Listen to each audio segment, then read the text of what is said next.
नमस्कार दोस्तों, मैं राकेश वर्मा आप सभी का स्वागत करता हूं आपके अपने परिवार एसएन गुरुकुल पर। साथियों, आप सभी देख पा रहे हैं रोजाना मौसम विभाग के द्वारा अलर्ट जारी किया जा रहा है। रोज चेतावनी दी जा रही है, लेकिन एसएसके के पाठक के कानों पर जूं नहीं रेंग रहा है। जितने मौसम विभाग के द्वारा रोजाना अलर्ट जारी किया जा रहा है, उतने शिक्षा विभाग के द्वारा भी अलर्ट जारी किए जा रहे हैं, लेकिन दोनों के अलर्ट में जो है वह अंतर्द्वंद देखने को मिल रहा है। मौसम विभाग का कहना है कि अत्यधिक तेज गर्मी है, पिछले 5 साल का रिकॉर्ड बीट जो है, गर्म हवाएं चल रही हैं, लहरें चल रही हैं, बहुत अधिक तीव्र गति से हवा चल रहा है और अभी जो है अनुमान भी नहीं है कि यह मौसम में कब परिवर्तन होगा, कब ठंडापन आएगा, मौसम बदलने का भी जो है कोई अनुमान नहीं है।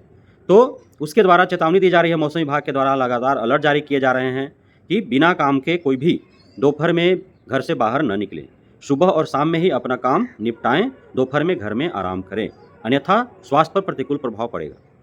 जब जब मौसम विभाग का इस प्रकार के पत्र जारी हो रहे हैं, तब तब शिक्षा विभाग के द्वारा भी पत्र जारी करके और शिक्षक शिक्षिकाओं को अलर्ट किया जा रहा है कि यदि आप ये जो सीमित समय तक जो अल्पकालीन कक्षाओं का आयोजन किया जा रहा है, उसमें आप समय से आते और जाते नहीं हैं, यदि मिशन दक्ष और विशेष कक्षा जो आयोजित हो रही है, उसमें यदि बच्चे पहुंचते नहीं हैं 100%, तो सभी शिक्षक शिक्षिकाओं का वेतन उस दिन का काट लिया जाएगा, प्रधानाध्यापकों का वेतन काट लिया जाएगा। तो दोनों तरफ का जो आदेश और निर्देश है, उसमें अंतर्द्वंद देखने को मिल रहा है। अब इसमें समस्या कहाँ है? मैंने आपको बताया कि पिछले 5 वर्ष का रिकॉर्ड तोड़ गर्मी इस बार अप्रैल माह में दर्ज किए जा रहे हैं, जबकि पूरा मई और पूरा जून अभी बाकी है। अप्रैल माह से अत्यधिक मई और जून में जो है अत्यधिक तेज गति से लहरें चलती है, अत्यधिक गर्मी होती है, आसमान जो है आग उगलता हुआ प्रतीत होता है, जमीन पूरा दहकती है, घर मकान सड़कें सभी जो हैं वो गर्म हो जाते हैं, कहीं पे उठना बैठना रहना जो है वह जो है नागवार गुजरने लगता है, जब तक कि घरों में पंखा नहीं हो, कूलर नहीं हो। लेकिन इस बार जितना पिछले 5 वर्ष तक मई और जून में जितनी तेज़ गति से हवाएं चलती थी, उतने तेज़ गति से अप्रैल माह में दर्ज किया जा रहा है। अफ़गानिस्तान से जो गर्म हवा उठ रही है, वह राजस्थान, उत्तर प्रदेश होते हुए बिहार पहुंच रही है। बिहार कर्क रेखा के काफ़ी निकट है। कर्क रेखा बिहार के ही बगल से, झारखंड से गुजरा हुआ है, रांची से, तो काफ़ी निकट है बिहार। तो इस वजह से भी जो है गर्मी अत्यधिक जो है दर्ज किए जा रहे हैं। अब इतने तेज़ गर्मी में इतना अत्यधिक जब गर्म हवाएं चल रही हैं, अब इस बीच शिक्षक शिक्षिकाओं को भी शोषित और प्रताड़ित किया जा रहा है, उन्हें विद्यालय आने पर मजबूर किया जा रहा है और छात्र छात्राओं को भी किया जा रहा है। अब छात्र छात्राओं को लेकर के तो विशेष निर्देश नहीं दिए गए कि छात्र छात्राएँ यदि इसमें सम्मिलित नहीं होते हैं तो उनका नामांकन रद्द कर दिया जाएगा या और कोई उनको लाभ नहीं मिल पाएंगे, इस प्रकार के कोई दिशा निर्देश नहीं जारी हुए हैं। लेकिन शिक्षक शिक्षिकाओं के लिए बार बार निर्देश जारी हो रहे हैं, यदि 100% उपस्थिति नहीं रही बच्चों को, तो वेतन उस दिन का शिक्षक शिक्षिकाओं को काट लिया जाएगा। अब बताइए, अभिभावकगण जो है वह कह रहे हैं कि भाई मेरा बच्चा जब ठंड के दिनों में बीमार पड़ा, बेहोश हुआ, मरा, तो उस समय तो किसी ने जिम्मेवारी नहीं लिया, न मुख्यमंत्री लिए, न उप मुख्यमंत्री लिए, न शिक्षा मंत्री लिए, न ही एसएसके के पाठक लिए, स्कूल प्रबंधक भी नहीं लिया, स्कूल के शिक्षक शिक्षिका प्रधानाध्यापक भी नहीं लिए, और वो बेचारे कर भी क्या सकते थे? सरकार की तरफ से, विभाग की तरफ से उन्हें कोई विशेष गाइडलाइन दिया गया हो, विशेष सुविधाएं मुहैया कराया गया हो, अधिक ठंड में विद्यालय चल रहे हैं तो ये फर्स्ट एड सुविधा रखा जाए उनके लिए, उसके लिए उन्हें पैसा मिल रहा हो सरकार विभाग की तरफ से, या फिर गर्मी के दिनों में जो विद्यालय चलाए जा रहे हैं तो उसमें फर्स्ट एड की सुविधा उन्हें मुहैया कराया गया हो विभाग के द्वारा, ऐसा तो कुछ है नहीं। तो कर भी क्या सकते हैं? तो वे तो निहत्थे हैं, वो बेसहारा हैं, इस मामले में असहाय हैं। तो जब विद्यालय में बीमार पड़ता है कोई बच्चा तो उनकी मजबूरी हो जाती है, चूँकि वो दूर दराज से आए हुए हैं तो उनको लोकल डॉक्टर के बारे में पता नहीं होता है, कहाँ से लोग जो है कहाँ जा कर के पढ़ा रहे हैं, तो उन्हें सिर्फ आने जाने पढ़ाने से मतलब होता है। वे आसपास में कौन से डॉक्टर हैं उन्हें पता नहीं होता है, उनका संपर्क नहीं होता है उनसे, तो वे अभिभावकों को बुला करके या उनके बच्चों के सहपाठी के साथ उनको घर भेज देते हैं। अब घर का स्थिति क्या है, घर में पैसा है नहीं है, अब वो इस स्थिति में बच्चा आया तो कहीं न कहीं से तो वो व्यवस्था बना करके इलाज के लिए जाते ही हैं।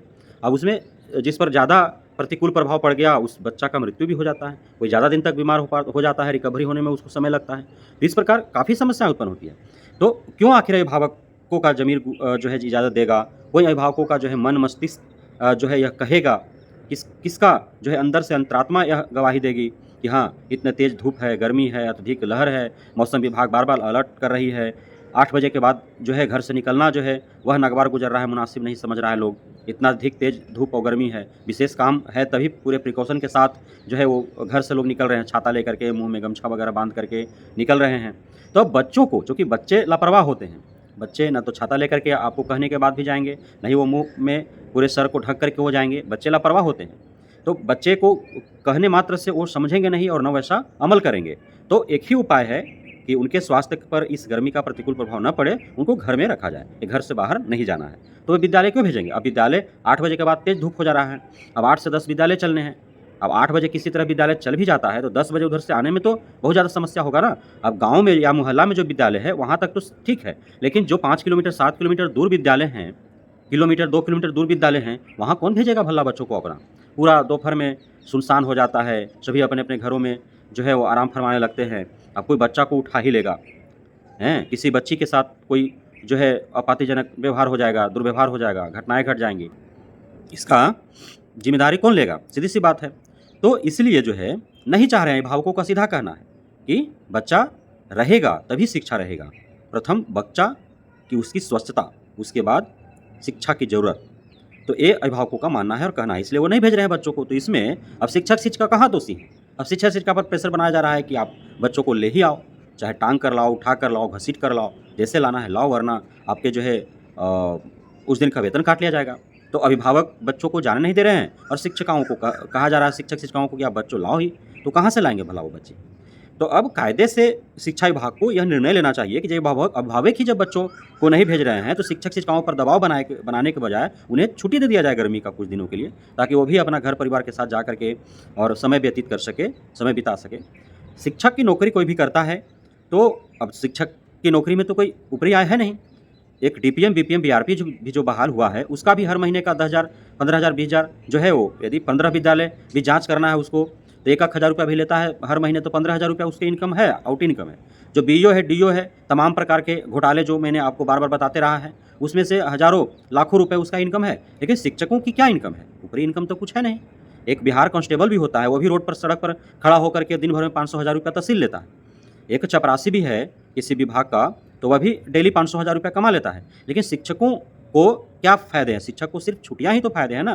प्रत्येक त्योहार पर रविवार छुट्टी है, गर्मी का छुट्टी हो जाता है, ठंडा का छुट्टी हो जाता है, तो ये छुट्टियाँ ही तो उन्हें मिलता है ना। अब ये छुट्टियाँ भी काट ली गई, अब छुट्टियाँ भी उन्हें काट लिया गया। अब गर्मी, अत्यधिक ठंड पड़ रहा था, उसमें भी छुट्टी नहीं दी है, अत्यधिक गर्मी पड़ रहा, उसमें भी छुट्टी नहीं दी है। अन्य के साथ इसको जोड़ करके इसलिए नहीं देख सकते हैं कि शिक्षक-शिक्षिकाओं को पढ़ाना काम है। बच्चे आएँगे विद्यालय तो ये पढ़ाएँगे। अब बच्चे, जब अत्यधिक ठंड पड़ रहा था, उसमें ही बच्चे बहुत कम पहुँच रहे थे, और जो पहुँच रहे थे, आप देख पा रहे थे किस प्रकार से बीमार पड़ रहे थे, बेहोश हो रहे थे, मर रहे थे। गर्मी के दिनों में बच्चे नहीं पहुँच पा रहे हैं। जब बच्चे स्कूल नहीं जा रहे हैं, तो शिक्षक-शिक्षिकाएँ विद्यालयों में जाकर के क्या करेंगे? सीधी-सी बात है। तो उनको छुट्टी दे देना चाहिए। पूरा जो बिहार का शिक्षक समाज है, वह पूरा रो रहा है, बिलख रहा है, तड़प रहा है, कलप रहा है कि आखिर उस किस जन्म में उसने गलती किया कि शिक्षक के रूप में बिहार में वो बन कर के आया। और जब वो शिक्षक के रूप में कार्यरत है, तो एसीएस के पाठक जैसे अधिकारी हैं, जो आला कमान है शिक्षा विभाग का, तो एक इतिहास में नाम दर्ज होगा। इस समय जो भी शिक्षक-शिक्षिकाएँ हैं, वे आगे आने वाले पीढ़ी को बताएँगे एक समय पर कि वे उस ज़माने के शिक्षक-शिक्षिका हैं, जिस समय में एसीएस के पाठक एसीएस हुआ करते थे, अपर मुख्य सचिव हुआ करते थे शिक्षा विभाग का, उस ज़माने का है। और उस समय, आज भले वो शोषित हैं, प्रताड़ित हैं, नहीं रो रहे हैं, बिलख रहे हैं, कलप रहे हैं, लेकिन अब आगे आने वाले भविष्य में वो गर्व से कहेंगे कि तुम क्या हो शिक्षक, तुम्हारे साथ क्या हो रहा है? जातियाँ तो हमने झेली है। हम उस समय के शिक्षक हैं, जिस समय के पाठक जो हैं, वो एसीएस थे, अपर मुख्य सचिव थे, जो हर बात पर रोज़ाना कई शोकॉज भेजते थे, कई स्पष्टीकरण भेजते थे। जीन्स पहनने पर वेतन काट लिए जाते थे, 5 मिनट पहले या 5 मिनट बाद में विद्यालय छोड़ने आने-जाने पर वेतन काट लिए जाते थे। जब कोई शिक्षक जाँचकर्मी आता था, बैठा हुआ पाया गया, तो वेतन काट लिया जाता था, है ना? जब बच्चा नहीं पहुँच पा रहा है, उपस्थिति कम है, तो वेतन काट लिया जाता था।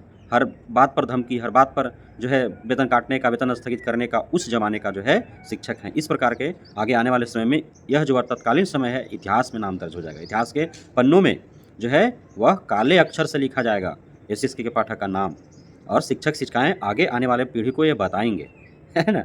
तो यह सिर्फ एसीएस के पाठक करना चाहते हैं कि उनका नाम जुग-जुग तक लिया जाए कि एसीएस के पाठक भी शिक्षा विभाग का कोई अधिकारी, पदाधिकारी, आला कमान था।